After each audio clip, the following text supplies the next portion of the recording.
a lot of things are happening in this month of August. I see a lot of youth action around the world. So the Bangladeshi Prime Minister resigned and fled the country. To India. To India. I hear the Indians who don't want her, UK who doesn't want her, and these are major trading partners of Bangladesh. Why don't they want the former Prime Minister? Nigeria too is boiling with, they say, 10 days of rage. And they really do not want to listen to what the president is saying. In the UK, there have been some anti-immigration movements and actions on the streets, hundreds of arrests following the stabbings of some 3 young girls, really unfortunate.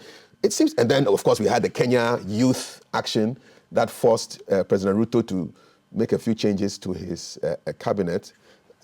What is going on? Let me start with the political scientist. What's with all this ferment of youth action who want to make things happen in their country?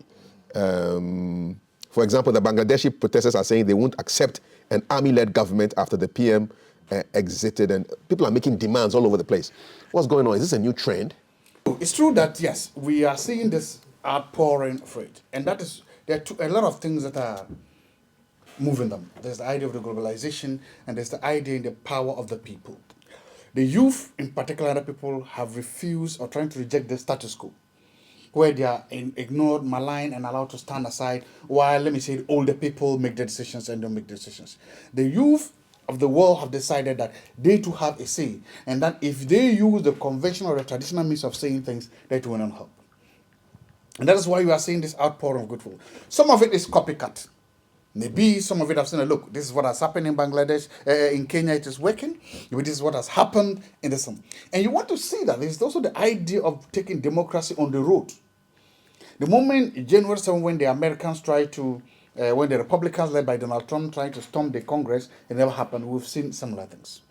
So leaders must then begin to ask themselves, we need new theories. We need new methodologies. We need new approaches to address the critical concerns that the youth have. Because it's clear that the old methods and the old approaches do not work. But there's something that is that people are blindly also then saying that, oh, we need a similar thing, we'll get a similar thing in Ghana. And I always say, look, be careful what you wish for. Whenever this time, be careful what you wish for. Because no matter what, this country is far better off under the democratic dispensation we have. No matter what, this country, we are just 4 months from an election where everybody can go out and make their voices clear.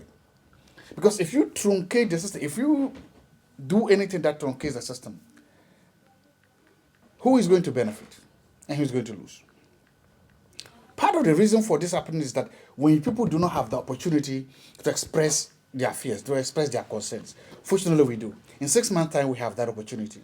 And people are going to go into it. So for me, there's this copycat idea that's going wrong. There's this concept that the youth is not listened to and listened to enough. And we need to do that. We need new measures, new approaches, new theory to begin to address the concerns of the youth all over the world.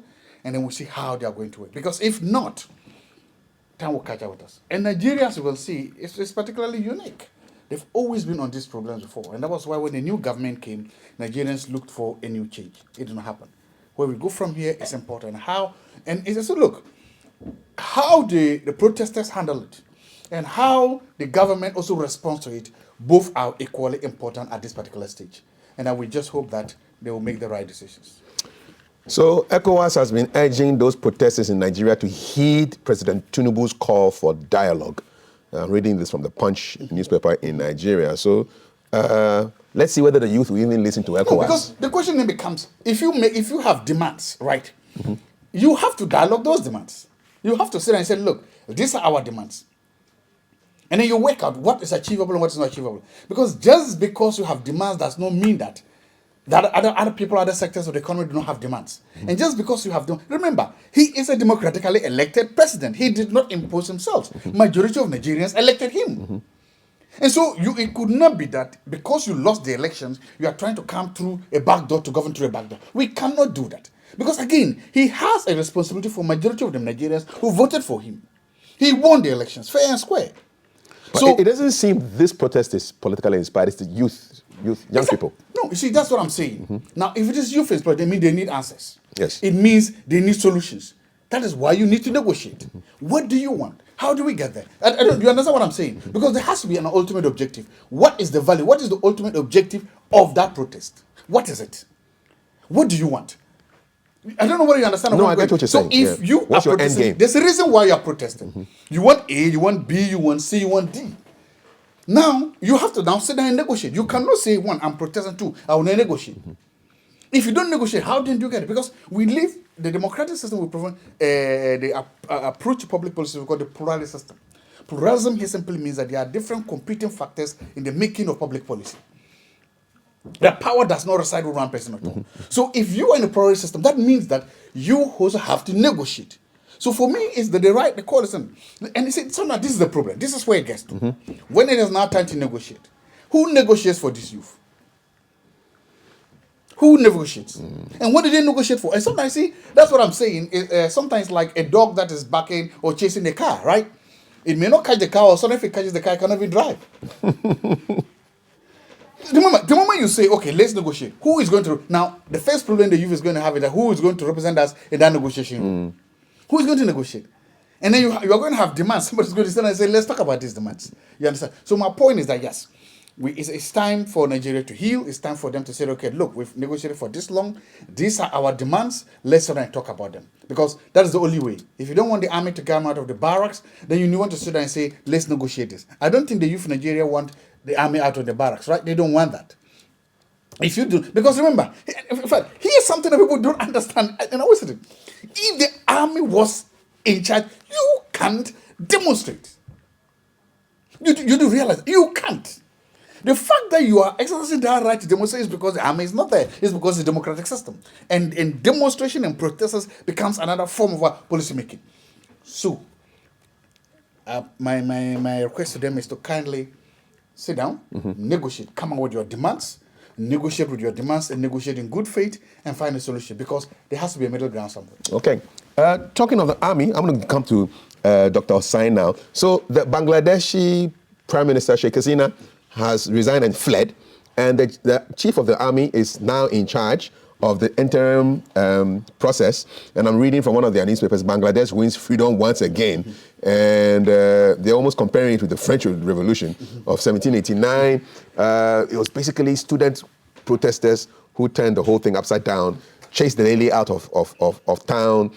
But there were excesses. People were looting the parliament and the prime minister's official residence. The lady's gone. It's just confusion and almost like an uprising. And it's the whole youth theme that I'm exploring this morning. What do you make of all that news happening there? And then what's happening closer to home, just 2 countries away from us, 3 countries away from us in Nigeria? Yes, Carl. Good morning to our viewers and listeners. And lessons for Ghana. Yes, yeah. Yes. I think that, you see, the army or the military normally comes in to maintain law and order. That is all. They are not to come into rule, because most countries have signed on to constitutional democracy where the rule of law applies. What I think happening across the world, or 2 countries away from Ghana, is that we are not listening to the views of the vulnerable in society. I don't want to call them minority. And the vulnerable in society in governance are women, elderly, persons with disabilities, and the youth. Ghana, we've been able to cure it some way, somehow, with a national youth policy, and recently the passage of the affirmative bill awaiting assent. What I think is also happening is that technology is really aiding them, because these Gen Zs, I mean, as soon as news drops, it spreads and they know everything that is happening globally. When we say the world is a global village, the youth of today understands it more than the elderly. The third one is also about the need to deepen participatory democracy. And if you want to deepen participatory democracy, you improve popular participation. How do you improve popular participation? You do that by ensuring that governance is brought closer to the people, and for the people to feel that they are part of governance. That is failure. I see failure of proper decentralization and local governance in this context. Because the youth thinks that, look, decisions taken today affects us directly or indirectly. In future, most of you will not be around. We will be the ones to pay the loans you are signing on today. If it is a 30-year loan, 40-year loan, Those signing onto the loan, those approving the loans today, which of them will be alive? And if they will be alive, you can imagine they will be old. The youth thinks that some of these decisions affect us. What are the spaces for our participation? So it is a wake-up call for all of us. Let us create the spaces for the youth to participate in their governance. How do we do this? If you have a national youth policy, make sure that you listen to the youth. If you go before you go to parliament, and I think that this representative democracy thing is gradually failing. Question then is, those who represent us, whether assembly members, whether MPs, do they represent us or they represent themselves?